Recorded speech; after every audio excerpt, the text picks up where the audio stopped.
Lupa. Opo. Nako, patunayan niya sa debate. Opo, kaya nga sabi ko, partida na po Brother Eli. Dahil sila, Brother Danny, namamarali. Diyan daw po sa usapan na yan, walang kawala si Brother Eli. Oo. Kaya magbigay tayo ng isang halimbawa po, kapatid na Bularan. Anong isa sa kanyang doktrina o paniniwalang pangrelihiyon? Ito, pakinggan po natin mabuti, ho?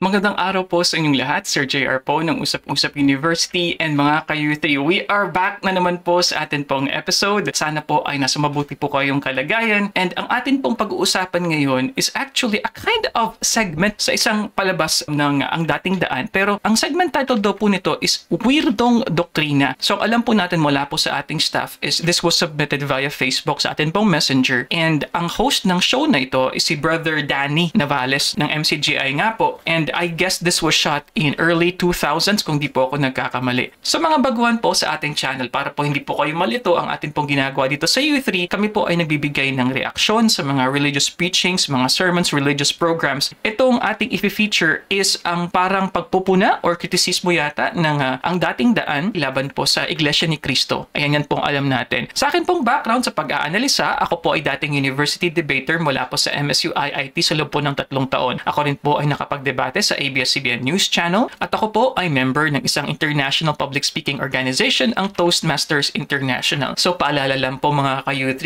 hindi po ako kaanib ng MCGI at hindi rin po ako kaanib ng INC. So please expect na posible na ako po ay mag-agree sa mga narinig ko at sa mga napapanood ko at posible rin po na makapag-disagree din po ako sa akin pong napapanood. So I'm just being a fair reactor mga ka-U3 and please always make the comment section below interesting and interactive. So with that said mga ka-U3, let us watch this video together. Samahan niyo po ako. Let's go! Weirdong Doktrina.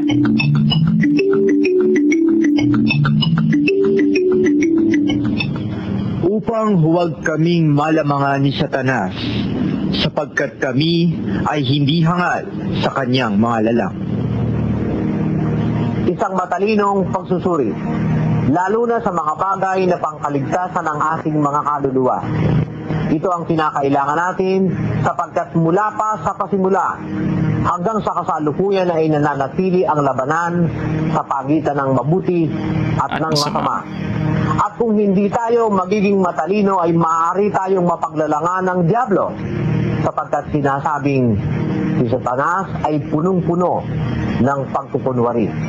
Kung kaya naman may mga bagay na masama man ay napalilitaw niyang parang isang bagay na mabuti. Ilan sa mga halimbawa nito ay ang sari-saring panluloko at pagliligaw sa mga tao ng iba't ibang samahan ng pananampalataya. Lalong-lalo na ang mga ministro ng iglesyang tatag ng tao, ang Iglesia ni Cristo ni Ginoong Manalo.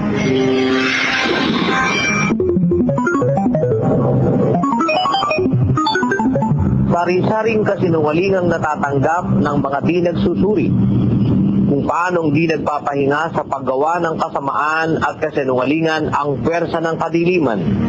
Gayun din naman ang mga ngaral ng Diyos na patuloy sa pagsigaw ng katuwirang nasa mga banal na kasulatan at pagsisiwalat ng mga katiwalian sa relihiyon. Partikular na ang mga panluloko at pagliligaw sa kapwa ng mga ministro ni Manalo. Panoorin at pagbastang mabuti at tuklasin ang kanilang kahanga-hangang mga kasinungalingan. So, pakinggan natin kung bakit. Sinagsasabi, ang pag-aasay ka ng bayan, si Lacson. Ang pag-aasay ka ng bayan, sino? Si Di Venecia. Ang pag-aasay ka ng bayan, ihalal natin si Fernando po. Ang pag-aasay ka ng bayan, walang tutorial pag ako naging presidente. Di ba makapalahapog nito magkakabargadon to? So, isa na ho kayo. Pero isipin, pagkatapos na sabing wala kay Senator Lacson ng Pag-asa, wala kay Ginoong Di Venecia, wala kay Fernando po Jr. Ang Pag-asa raw pala, nado sa brother nila. Kung hindi susuring mabuti, halos di mapapansin ng isang simpleng taga-subaybay ang kagarapalang ito ng mga ministro ng Iglesia ni Manalo na lagi namang nagsasabing sila ang sa Diyos at sila lang daw ang maliligtas. Subalit sa isang matalinong nagsusuri ay tiyak na hindi makalalampas ang panlulokong kanilang ginawa. Tiyak na mapapansin na ang huling salitang kanilang sinutol ay nasa tiyempong naglalakad si Brother Eli. Subalit sa isang iglap, dahil sa kanilang pagpuputol-putol ng tape, ay agad na nakatayo sa pulpito si Brother Eli. Kapansin-pansin ding di man lang tinubuan ng kaunting kilabot o bahid ng pagbabantulot ang mga ministro ni Manalo sa kanilang ginawa. Marahil ay hindi nila inaasahan na mabubuko sila sa kanilang mga panluloko, pagliligaw at hayagang kasinungalingan. Panoorin po natin ang 12 footage ng naturang Bible exposition na kanilang pinagputol-putol sa layuning siraan ang panig na ito. Sinagsasabi, ang pag-aasay ka ng bayan, si Lacson. Ang pag-aasay ka ng bayan, sino? Si Di Venecia. Ang pag-aasay ka ng bayan, ihalal natin si Fernando po. Ang pag-aasay ka ng bayan, walang tutorian, walang tao na makapagbibigay ng pag-asa sa kapwa-tao maliban sa ating Panginoon. Nakasulat sa Biblia yan, mga kapatid. Ang tagal na eh. Ang tagal na natin eh. Relihiyon at politika. Lagi na lang tayong pinapaasa eh. Pag ako naging presidente! Sabi ni Ganire, pag naging presidente ko, walang kaibigan! Walang kamag-anak! Walang kumpa-kumpara. Atin pong napansin na wala kailanmang sinabi si Brother Eli na nasa kanya ang pag-asa, kundi ito ay nasa ating Panginoong Jesucristo. Gayon din naman, di niya sinabing siya ang dapat na maging presidente ng ating bansa. Ang ipinakitang video ng mga ministro ni Manalo sa kanilang programa ay malinaw na panluloko ng kanilang kapwa, gayon din ng kanilang mga miyembro.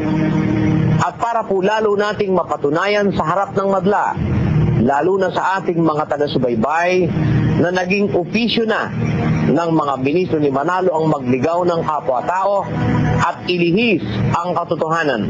Okay, before we continue mga kayuti, para po palang expose, itong programa na ito, Weirdong Doktrina. It's actually my first time watching this parang segment sa UNTV nga. And dahil na-mention yung kay Fernando po, so I'm guessing this is around mid-2000s. Dahil alam mo naman po natin yan na yumao po si Fernando po Jr. If my memory is correct, 2004 elections, yung tumakbo si FPJ. Pero makikita natin dun sa video, yung buo na, hindi naman po pala si Brother Eli. Actually, akala ko po, I was really thinking na si Brother Eli ang nagsasabi na kung ako ang maging presidente. Although, with that, I was thinking it's just a hypothetical question. Pero hindi naman po pala. But anyway, yung ganito po kasing bangayan, it's not uncommon mga ka-youth. Nangyayari din po talaga yun kapag may mga na-consider natin na parang rivalries ng mga paniniwala. Hindi po lingid sa ating kaalaman na meron po talagang nagkakabanggaan po sa doktrina. I am not sure if this happens still up to this day dahil ngayon po, we are shooting this video in the year 2025. And honestly, dahil nga, syempre, yumaon na rin po si Brother Eli, hindi ko na po nakikita yung mga ganito pong expose. I'm not sure if meron pa. So sa mga members po ng Church of God, what can you say about this? Are there still efforts by MCGI to debunk yung mga pagtuturo or mga doktrina na you see as wrong mula po sa Iglesia ni Cristo? And the same way from Iglesia ni Cristo sa mga members po ng INC, patuloy pa rin po ba ang pagtuligsa at pagpupuna po ninyo ng mga doctrinal naman po na mistakes that you think was committed by Iglesia ng Diyos? So please comment below mga kayuti.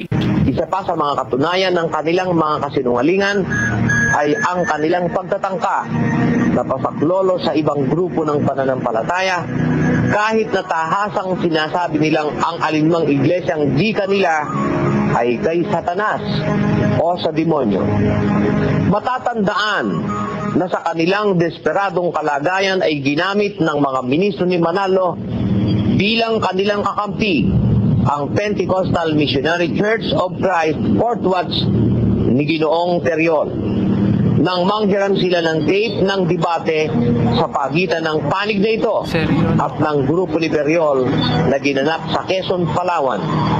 Tinangka ng mga ministrong ito na iligaw ang mga taga-subaybay sa pamamagitan ng paggamit ng tape na unang inilabas sa palatuntunan ni Ginoong Beriol.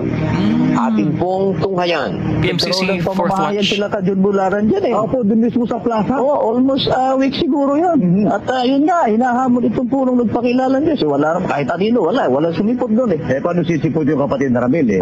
Sabi nga ni Mr. Kilyaw, ni Bakya, hindi na nakita dito. Si Mr. Kilyaw, sabi niya na, Bakya. Ngayon pati itong mga manggagawa niya, nagkaroon daw ng diskusyon, debate sa Palawan. Ang ginawa nitong mga manggagawa, itong punong nagpakilala ng Diyos, tumakbo rin sila eh. Iniwanan yung... Ang kaharap naman nila dyan, is yung grupo ng 4th Watch, Mr. O.C. Kilyaw. Opo, ito, panoorin natin. Pabayaan silang umalis, okay. Mga taga-Quezon, huwag kayong alis. Meron pa tayong evangelistic meeting. Hindi bali, papayag din namin yung kami na sinabi. Pabayaan natin sila tumakbo. Hindi gano'n ang tamang laban. Pabayaan natin tumakbo. Hindi na, pabayaan natin silang tumakbo. Pabayaan natin silang tumakbo. Sila umayaw, pabayaan natin tumakbo. Hindi na ako. Mga kapatid, pabayaan natin silang tumakbo. Ayaw na lumaban, huwag natin pilitin. Akala ko ba mga kababayan, matapang itong grupong ito? Alam niyo kapatid na Michael, itong grupong ito, matapang lang ito pagka walang humahabol eh. Kapansin-pansin na ang mga ministro pa lang ito ni Ginoong Manalo ay lihim nakakampi na ng grupo ni Beriol na taliwa sa hayagang sinasabi ng kanilang puno na si Felix Manalo na ang hindi nila kaanib ay sa demonyo. Dito'y maliwanag na humihingi na ng saklolo ang mga ministro ni Manalo sa sinasabi nilang di umano'y sa demonyo.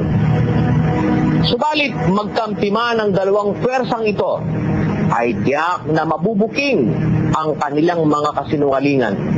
Atin naman pong panoorin ang tunay na naganap sa debate ng panig na ito at ng panig ni Ginoong Beriol. Pinapatunayan ko pa mga ito na kayong tumutulong sa presiding officer ay ang presiding officer din pala. Eh, saan na kayo? Ang hindi mo na pala. Mga ka-youth, I remember, meron po tayong nabigyan na po ng reaction, pero yun po, hindi po buong debate, parang mga snippets lang po. I remember, in Palawan, the debate between Brother Danny and yung, ang naging topic yata dun is presiding officer, and para ang pinakita po ni Brother Danny is yung laman po ng dokumento ng SEC, kung di po ako nagkakamali. So, ibig sabihin po siguro, ang sinasabi dito ni Brother Danny is pagkatapos ng laban, so umalis sila at umuwi na sila. Ganun po ba? Kasi, di ba, merong parang showdown po kasi na naganap sa debate na ito eh. Wala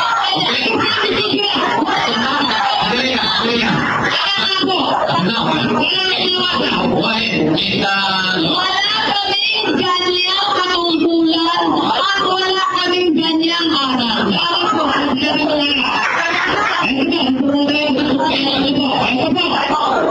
Ang kapatid ko ay wakyang ito. Hindi mo kasi dito.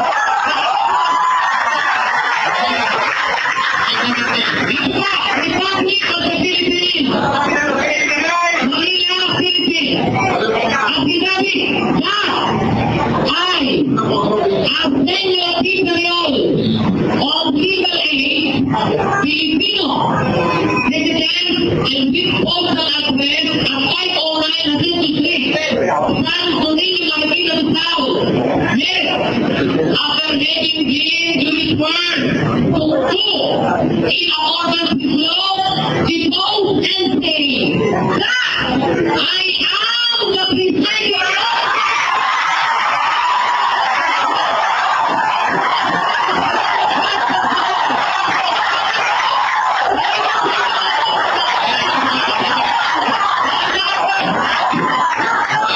Hindi na magkamayo ang mga tao.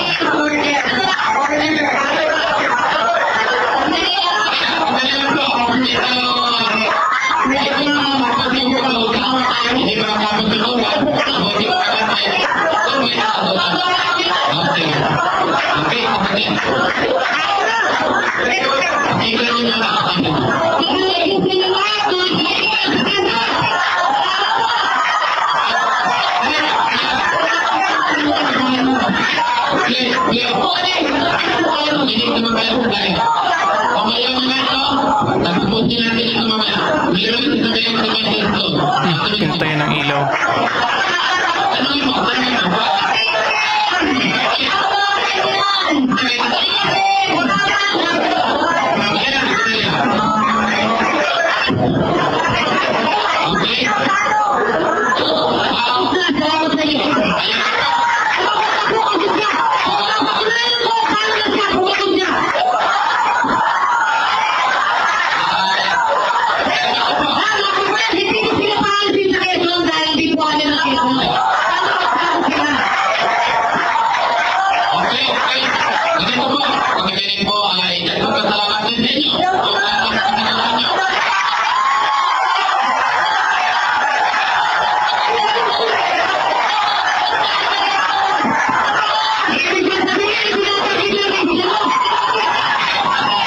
Ngayon ay lalong tumitingkad ang kamangmangan at kawalang malay ng mga ministro ni Manalo.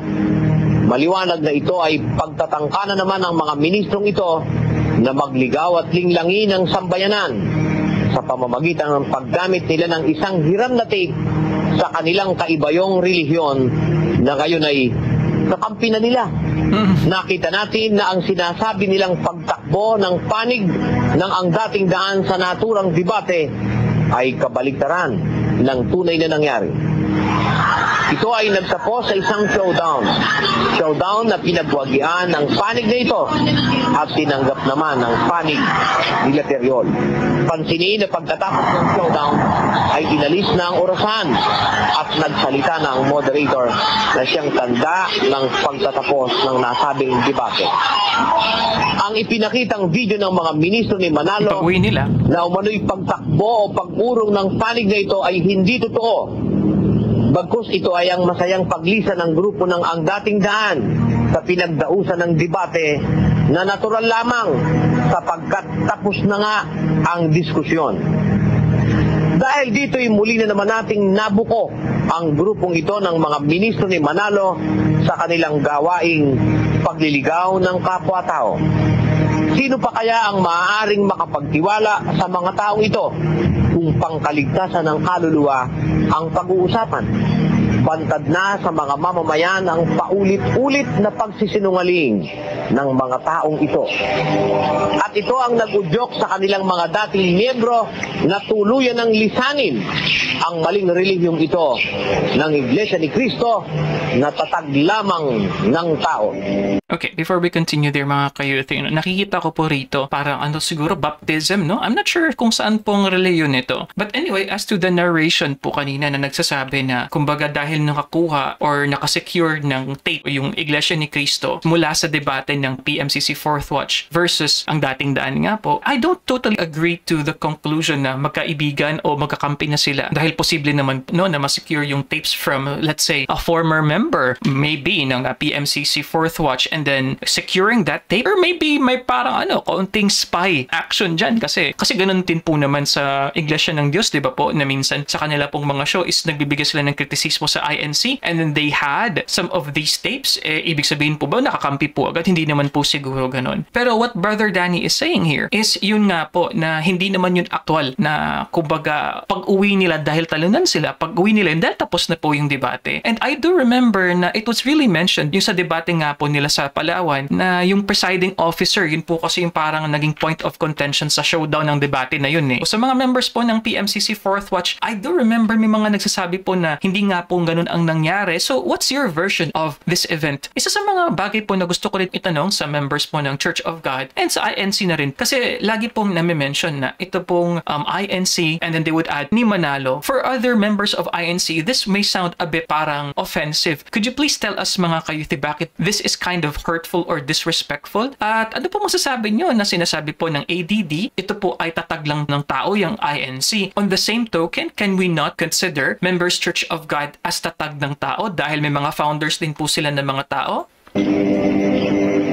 Muli, narito po ang ilan pa sa ating mga bagong kapatid na dating kanib sa iglesia sa Diliman, na dahil sa kanilang natuklasang mali-mali at mga kasinungalingang aral, kagaya ng mga naunang kasamahan, ay tuluyan na ring tinalikuran ang iglesia ni Manalo at umanib sa grupo ni Brother Eli. Sa aral na iglesia ni Cristo, mali yung gano'n yung aral ng iglesia ni Cristo. Ano po yung nakita niyo doon? Yung aral na nakita niyo? Yung ang si Cristo ay tao. Ang iglesia ni Manalo, yung banal na hapunan, ako bakit may umaga. Dalawa, umaga at saka hapon. Katapos na abulo yan.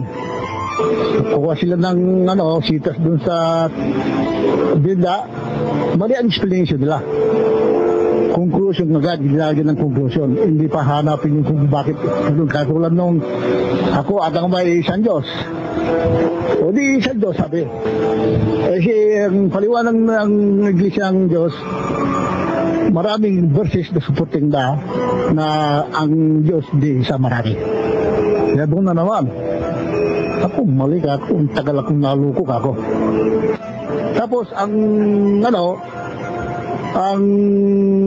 abuluyan, mayroon kang abuluyan, tanging handogan, tapos abuluyan, ibig sa linggo, tapos yung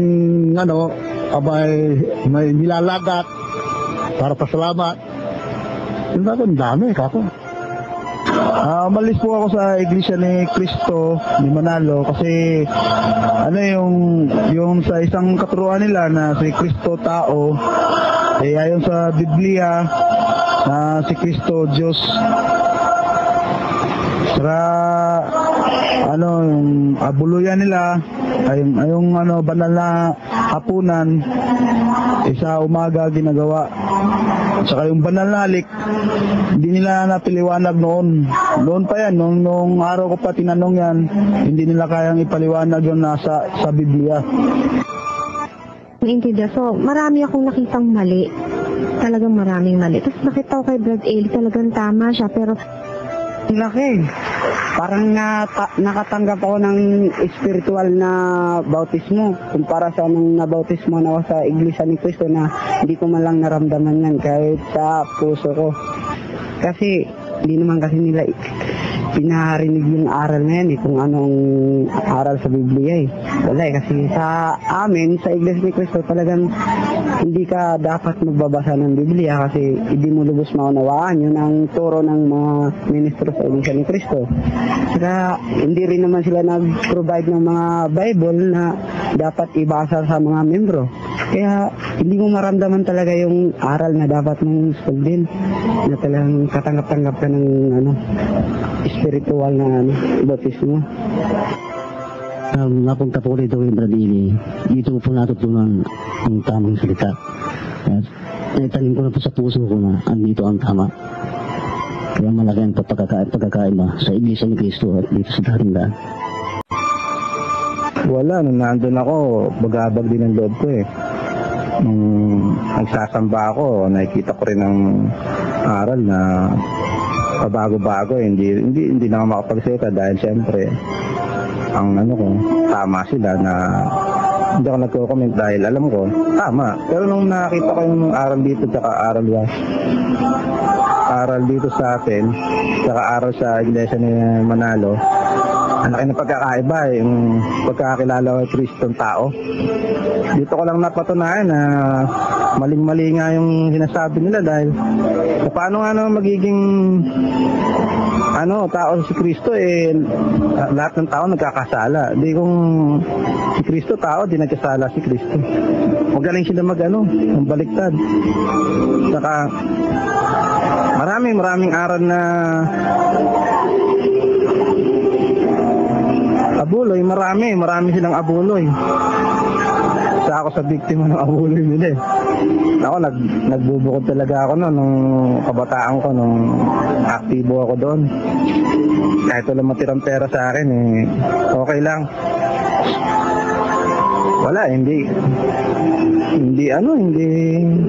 tama sa Biblia yung kinukuha lalo na yung sa pasalamat. Ito ko alam talaga naintindihan lahat Huwebes, Linggo.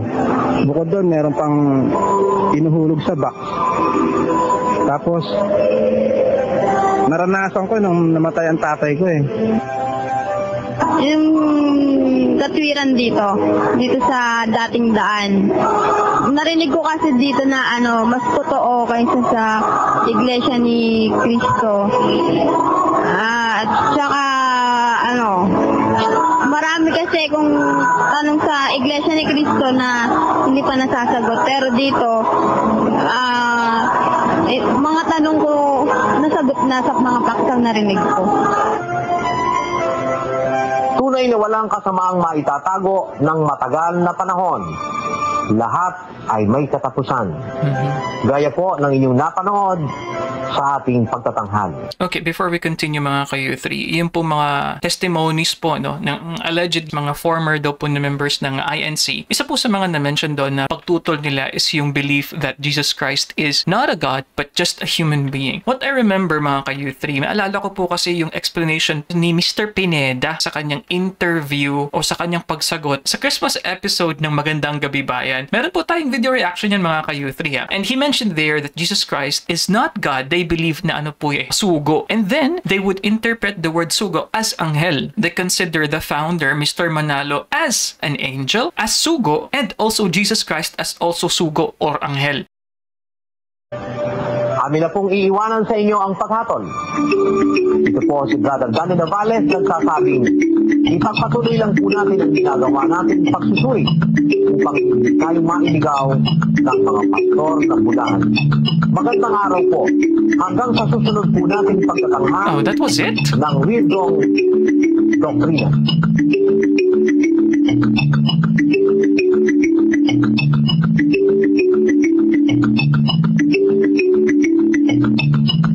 Ayun ebidensya ang ating inilalatag sa ating mga taga-subaybay, kapatid Dani. Para patunayan itong mga ito, sinungaling Oo naman. Tandisan yun. Para sabihin mong tumakbo tayo sa debate at para gawin nila yung ginawa nila dun sa tape ni Brother Eli. Wala nang pangalawang kasinungalingan yun sa Diyos. Yun ay darapalan. Nanakbo ba yun? Nakita ko nga dun sa video, lumilingon ka pa, nakangiti ka, abot hanggang tenga ang ngiti mo dahil panalo nga, di ba? Oo naman. Pati si Brad Willie. At, yung lundag ni Chairman, nakita mo? Konti nang umabot dun sa bubong ng kasi sumabay sila doon, Brad Josel. Ang tinututulan nila, kaya nga yung mga miyembro nila naanib sa atin doon, hindi ba? Opo, talo sila sa diskusyon doon. Opo. Kaya nga pagdating dito sa Maynila, Brother Josel, ang gagalay itis Kilyaw hamon ng hamon kay Brad Eli. Kayo pala nanalo sa Palawan. Bakit gusto pa ng rematch ni si Kilyaw? Di ba, Brother Josel? Correct. Si Kilyaw naman, Brother Danny, nung panahon na yan hindi ba nagpakita rin sa oras ng timahan, di ba? Oo, umakyat na doon sa stage nung oras na nandun na yung babaeng debater daw. Siya daw kasi ang debater, kaya pero ayaw sana natin patulan yun, Brother Willie, di ba? At pinalilitaw nga natin yung lalaki sana kung sino man, pero hindi naman sumipot ni Anino ni Kilyaw at sumipot siya doon na mismo sa stage na siya ang nagtagadikta doon sa babaeng kanilang tagapagsalita. Kaya doon nga po nagtapos yun sa isang showdown na tinututulan nila yung presiding minister o officer, kapatid na Joseph, na hindi alam pala nitong mga taong ito na sila pala ang puno nila yung presiding officer. Hindi lang nila alam na yun ay under oath pa, no, Brad Willie? Oo, Brother Danny, kasi itong grupo ni Periol, tutol sa pagiging presiding minister ni Brother Eli, wala rin sa Bible yun. Kaya nung ibalik natin sa kanila, kung mabasa ba natin mismo sa kanilang rehistro na sila yung presiding being officer din, tama na sila, brother Danny. O, sumagot sila, wala kaming ganyan. At narinig naman natin, sinabi ng babae. Kaya, after noon, binasa na natin. At pagkabasa, ay nakita naman natin na tinanggal na yung opisyal na orasan. At nagsalita na yung moderator. Nagpaalam na tayo. Nagpasalamat tayo naman doon sa mga taga-Quezon na dumalo. Nakinamayan pa natin sila, Brad Willie. At yun na nga. Ang nakalulungkot ay kahit wala at hindi naman nakatanghod dito si Ramil at si Michael doon sa Palawan, ay nagbigay sila agad ng konklusyon na nanakbo daw tayo di umano doon. Eh, hindi naman po ito. Kami pa! Kami pa tatakbo. O, pinapaalala ko, baka nakalimutan nyo na, kinokol ko na yung ano nyo sa plaza. Basta't ang kalaban ay Manalo. Kahit sa ang plaza, kahit sa Luneta, labas nyo si Manalo. Kung hindi pwede si KRD, yung anak niya. O, di ba? Ayun, hamon kayo ng hamon sa plaza, matuloy na lang. Sige, lalaban na ako. Kaya lang, ang kondisyon ko, isa lang ang stage. Para kung may maghagis ng bomba, dalawa na kami ni KRD sumabog doon. Opo naman. Yun po ang talagang pinaka-mahihiling lang natin. At wala naman sigurong sukat silang ito. Wala naman kasama ron, ha? Talagang we share the same stage, di ba? Eh kasi, yun lang naman ang security maaaring mapanghawakan ko, Brother Danny. Totoo po yun. Dahil kasi kung magkaiwalay kami na stage, eh malay mo, bombahin yung stage ko, yung gagawa. Kung ando si KRD, at least ang security malaki. Tapo. Meron na tayong partida, Brother Joseph, dyan. Ano? Yung paksa na pwede pag-usapan sa debate sa plaza. Anong paksa? Abe, meron kasing sinasabi sa television itong si Michael sa si Bularan, Brother Joseph. Ano yun? Talo raw tayo pagka ito ang pinag-usapan. Talaga? Oo, Brother Joseph. Ano daw yun? Sinasabi po nila, Brother Eli, yung daw po bang sinasabi sa video na pagkalaglag ng mga bituin. Sinasabi po nila, yung daw po sagutin nyo na hindi sa lupa babagsak, sa lupa daw po, Brother Eli. Sa lupa? Opo. Nako, patunayan niya sa debate. Opo, kaya nga sabi ko, partida na po, Brother Eli. Dahil sila, Brother Danny, namamarali. Diyan daw po sa usapan na yan, walang kawala si Brother Eli. Pakita nga natin yung Brother Director kung nakahanda tayo dyan. Meron ba tayo dyan? Oo. Kaya magbigay tayo ng isang halimbawa po, kapatid na Bularan. Anong isa sa kanyang doktrina o paniniwalang pangrelihiyon? Ito, pakinggan po natin mabuti, mga kababayan, itong kanyang pahayag. Meron po kasi ako nabasa sa Bible na pangungulog po ang mga bituin. Hindi sa lupa. Paano po yung... Nakabasa ko eh. Kaya hindi sa lupa. Tama yun ba? Pati magkaya. Isang Biblia. Paano ito mahulog sa lupa mga bituin? Ang bituin mas malaki sa lupa. Hindi na sinabi sa lupa mahulog.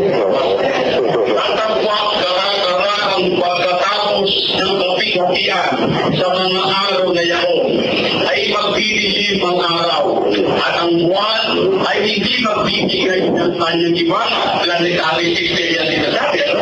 Hindi it doesn't mean spiritual, physical yan.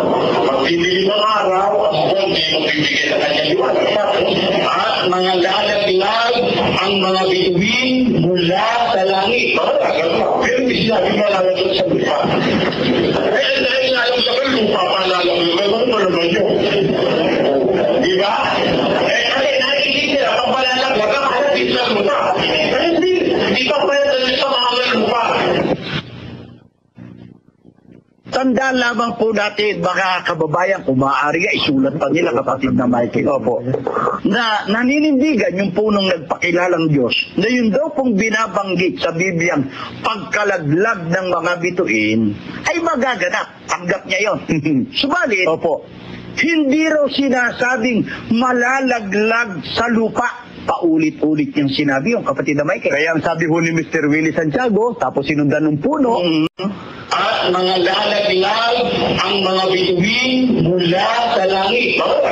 Pero hindi sinabi malalaglag sa lupa.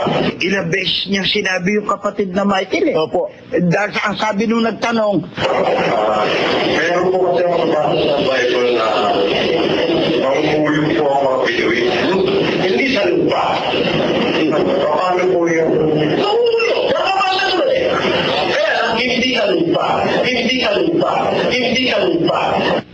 Kaya patunayan po natin, kapatid na Bularan, sa ating mga kababayan na yung sinasabi niyang ito, tama ho ba o maling-mali? Maling-mali. Opo. Sapagkat mali, kasinungalingan. Opo. Sapagkat kasinungalingan, hindi mangangaral ng Diyos, kundi ayon na rin sa Kanya. Kaya alam Mike, Opo. ayon na rin sa Kanya. Pagka nagtuturo ng mali, kaninong mangangaral yan? Sabi niya ho kanina, Isa sa palatandaan ng mangaral ng demonyo yan, mali-mali ang turo. Ang sabi niya, At mga lalaglag ang mga bituin mula sa langit.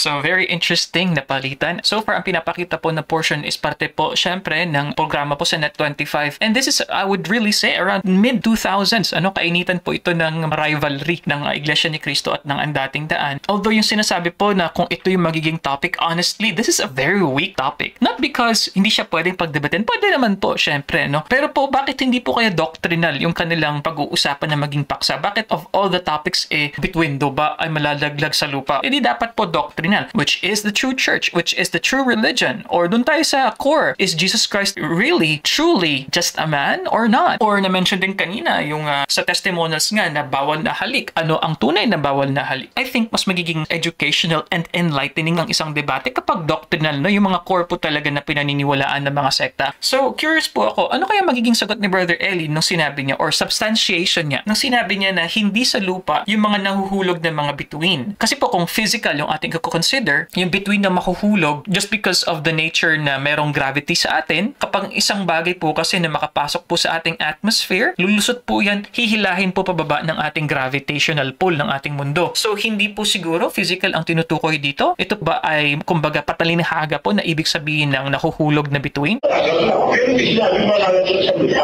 hindi ro sinabing malalaglag sa lupa maling-mali po yung kapatid na Bularan Ipahintulot po niyo, nabasahin ko po muna itong talatang ito na may kaugnayan sa itinatanong.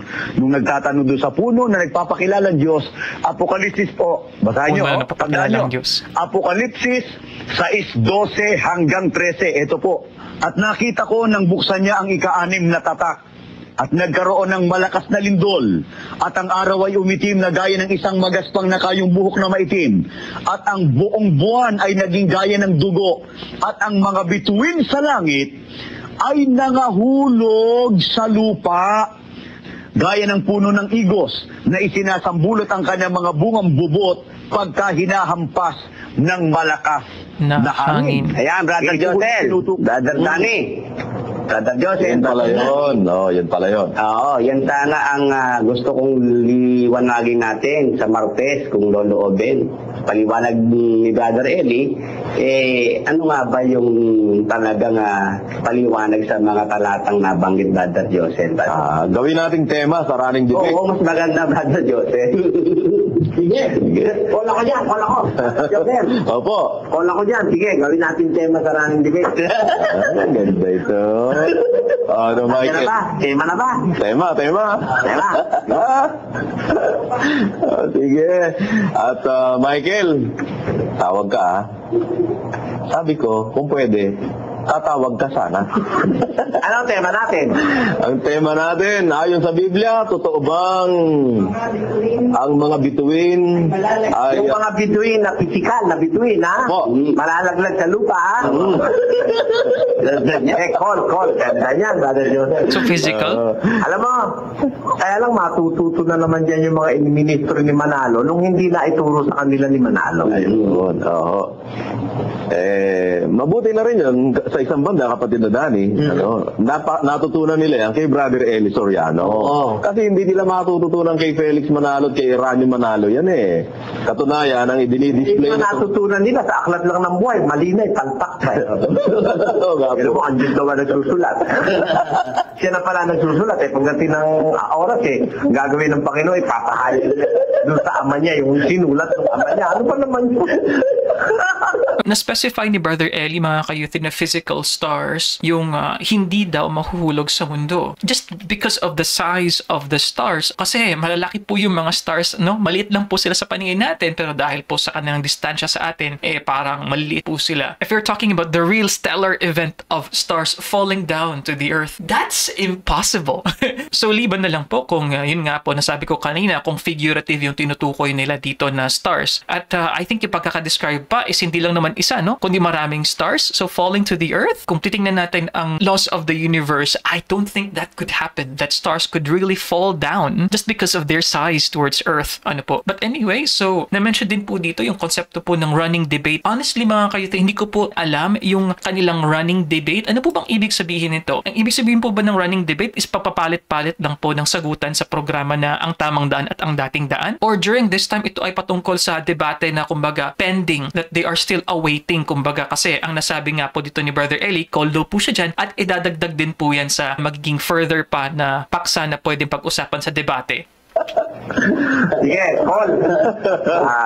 Patutunayan nila ang mga bituin mahulog sa lupa, Brother Joseph, ha? Opo. Physical na bituin, ha? Ako, hindi ako. Tutol ako. Ha? Brother Joseph. O ano, wala ka ba tayong tema ng running debate? Ayan po, ang ating tema. Ayon sa Biblia, totoo ba na ang mga bituin sa langit ay mga lalaglag sa lupa? Yung mga physical na bituin ang pinag-uusapan dito, ha? Dahil talaga namang, yun ang in-specify ni Bularan at saka ni Brad Dani, ni Sandoval, no? Kaya, yan po, mga kababayan. Subaybayan po natin.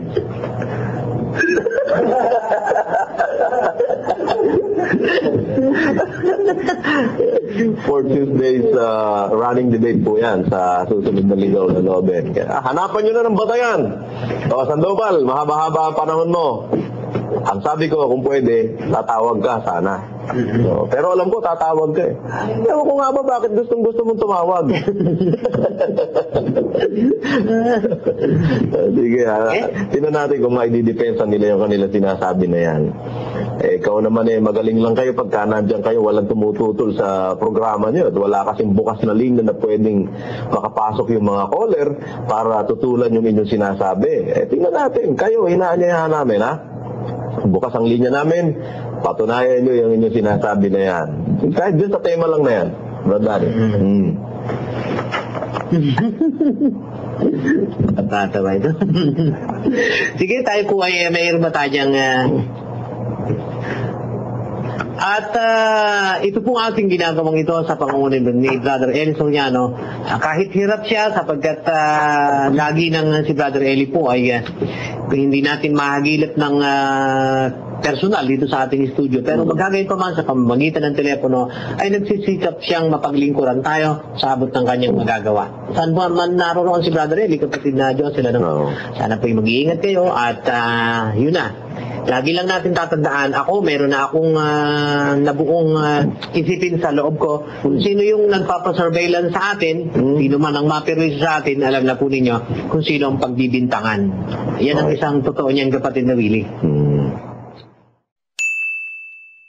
Okay mga ka-youthie, so dyan naman po nagtatapos ang ating video reaction po patungkol nga sa isang special report ng Ang Dating Daan program, Weirdong Doktrina. So it's our first time, no? Hindi pa po tayo nakakapanood ever. And this is more like a further discussion on criticism sa programang Ang Tamang Daan. I really think this is around yung peak talaga ng rivalry ng ADD at ng INC. I felt na it was really a bit serious, no? Dahil na-mention na sa last part po na pinapa-surveillance daw po sila. Yung impression po dun sa akin, while wala naman pong sinabi kung anong reliyon po yung napapa-surveillance, is they are in danger, no? So na-mention po dito yung konsepto nga po ng running debate po between ADD and INC. And I'm really thinking na it's an ongoing na hindi one-time event po. Yun po siguro tinutukoy dito, ano? Kasi nasabi na idadagdag dun sa mga paksa na pwede nilang mapag-usapan or posibleng maging topic nga po ng debate. Mga ka-youth, ano pong masasabi nyo sa ating episode ngayon? I did mention na I feel though that topic, yung yung sa falling stars, while it is interesting, but still, di siya kumbaga